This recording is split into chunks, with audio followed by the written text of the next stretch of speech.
Alright guys, welcome back to Portal Knights. This is the update. We've done a little bit of progress here. This is the starting portal, obviously, to our first tutorial world.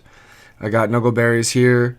This is actually a previous video we recorded, and I'm just doing the vocals now. In my opinion, he did a way better video on this, and I'll leave a link down in the description below. But for the update purposes, I'm just going to go over a brief overall here. This is a tunnel that we had built from the spawn area to our main base, and Nuggleberries is explaining the combat mechanics. For those who don't know, he is a archer. I'm not sure what the technical term is here. I don't have it pulled up, and I'm a mage. We do have another player, Donut, who plays as a warrior, but we'll get back to that in a later episode. But anyway, so we're going through this tunnel. I pretty much dug out the entire thing and put the wood beams up, and Nuggleberries was working on some stone, so I had him to put down the path, and the lighting choice was more up to him. Here you can kind of see towards the right side that we had finished off the main cottage. In front of us right now is the storage house and some farms, but we'll get back to that in a second here. The house you just saw a brief glimpse of. I've finished patching up the roof, and I believe we still have 2 of our crafting benches in there.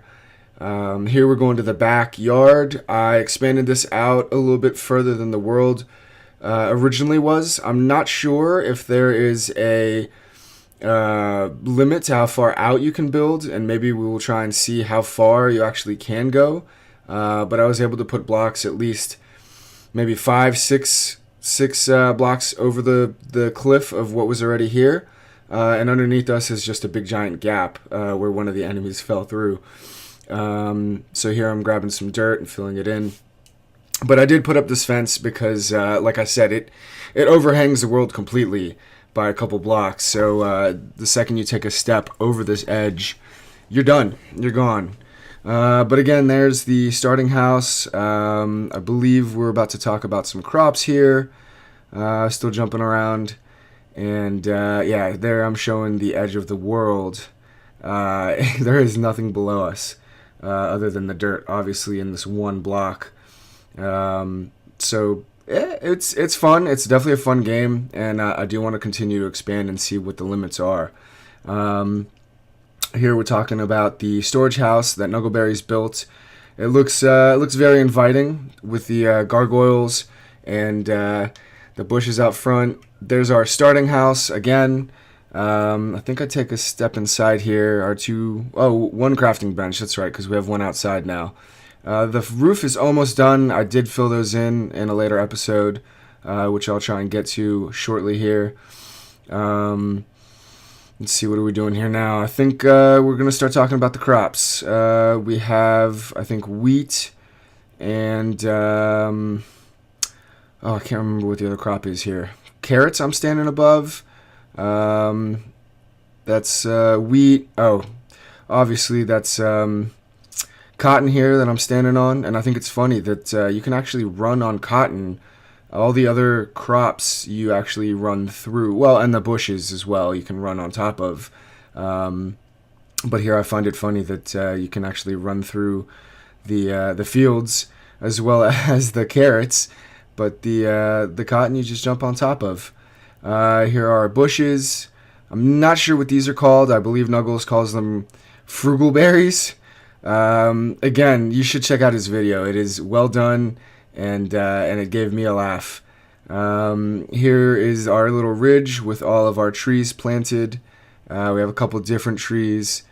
Not sure what they're called yet. I still need to get my lingo down. 2 smelters. Again, showing off the front of this storage house that I think he did a wonderful job on. Here's our 3 workbench, enchanting table, and oh my god, I'm gonna kill myself. Anvil for the different weapons and different outfits that you can create, as well as different blocks like straw blocks that you see here on the top of the workshop. or storage house, sorry, and on top of our main house. So I think here we're about ready to go inside and show off the inside. I think it was very well done. Nuggleberry says it was an OCD thing that he did here, but I think it makes sense. I mean, you put your chests kind of laid out in a quadrant. That way you can easily access things and have a general idea of where things are grouped up together. Here we go inside of the storage house. He's got a nice little table. We can sit down and eat some dinner. We've got a bed. We actually have a bed. I think we stole it from a castle. I'm not sure where, but we did steal the bed. And I'm not sure if there will be a sleep mechanic in this game. I know right now it's an alpha, and we tried getting into this bed here. That's kind of why we're just hunched around the bed, trying whatever we can to get in. And at first I saw you could press F, but I think I was still looking at a chest. So you cannot get in the bed. It would be nice if you could sleep the night away, maybe come back with more health or have some kind of effect on your game. I had misplaced a straw block here, so that's what I'm breaking.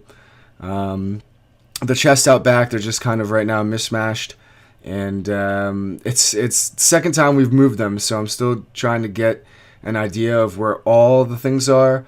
But we'll get to a point where we'll have maybe copper and iron and gold and all of our materials in one section, and we'll have maybe like bars